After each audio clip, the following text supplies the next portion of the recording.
पाते हैं, कर पाते हैं क्या? नहीं कर पाते हैं। तो जो कुछ जल बच जाते हैं उनको क्या करते हैं, ये वाष्पोत्सर्जन के थ्रू वातावरण में छोड़ देते हैं। लेकिन वहां पर बहुत ज्यादा रेगिस्तान या राजस्थान जैसे इलाकों में या गुजरात जैसे इलाकों में रेगिस्तान होने के कारण क्या होता है कि मतलब वो जो वाष्पोत्सर्जन के कारण पानी निकला उसका पता नहीं चल पाता, इसकी वजह से उसका जल क्या होता है, खराब हो जाता है, क्षय हो जाता है। बात समझ में आ गई ना? अब देखो होता क्या है कि यहाँ इन जगहों पर अगर तुम जाओगे तो वहां पर के जो पौधे होते हैं वो क्या होते हैं, सल्क अथवा शूल रूपी हो जाती है। कैसी हो जाती है? इसको रोकने के लिए सल्क अथवा क्या होती है, शूल रूपी हो जाती है। समझ गए बात को?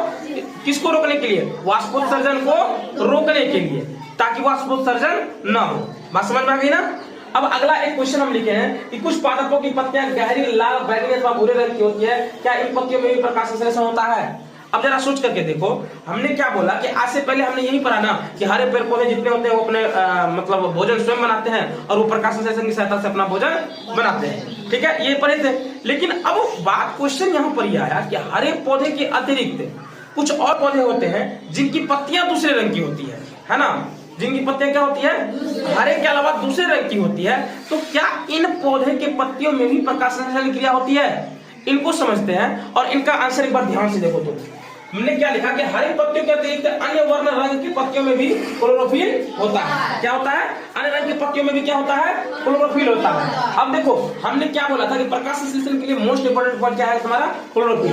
क्लोरोफिल जहां पर होगा वहां पर प्रकाश संश्लेषण क्रिया आसानी से हो जाएगी, क्योंकि तुम्हें पता है ऊर्जा का जो भंडारण कहा जाता है वो किसको कहा जाता है, क्लोरोफिल को ही कहा जाता है। ठीक है, तो क्या होता है कि ये क्या करता है कि अन्य रंग की पत्तियों में भी क्लोरोफिल होता है, परंतु इन पत्तियों में उपस्थित लाल, भूरे अथवा अन्य वर्णक क्लोरोफिल के हरे रंग का परिच्छादन कर देते हैं, अर्थात ढक लेते हैं। इन पत्तियों में प्रकाश संश्लेषण होता है। साफ साफ लिखा है कि इन पत्तियों में भी प्रकाश संश्लेषण होता है। लेकिन इनका पत्ते का रंग मतलब हरे के अलावा दूसरे रंग के क्यों होते हैं?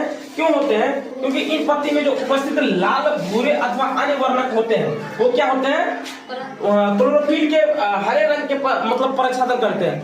परिच्छादन करने का मतलब होता है ढक देना, क्योंकि ये किस कलर के हैं, लाल और भूरे रंग के हैं, है ना? और ये क्या करते हैं, क्लोरोफिल में जो उपस्थित हरा वर्णक है उसको क्या करते हैं, ढक लेते हैं, जिसके कारण ये क्या होता है, हरे रंग के दिखाई नहीं देते हैं बल्कि लाल और भूरे रंग के दिखाई देने लगते हैं। बात समझ में आ गई ना?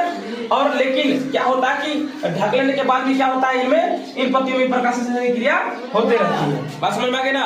इन पत्तियों में प्रकाश संश्लेषण की क्रिया बंद नहीं होती है, प्रकाश संश्लेषण की क्रिया होते रहती है। क्लियर है? कोई दिक्कत यहाँ तक? चलो आगे बढ़ते हैं। अगले आगे है कि शैवाल क्या होता है। तो तुम एक चीज देखा होगा कि जमे हुए पानी को, जमे हुए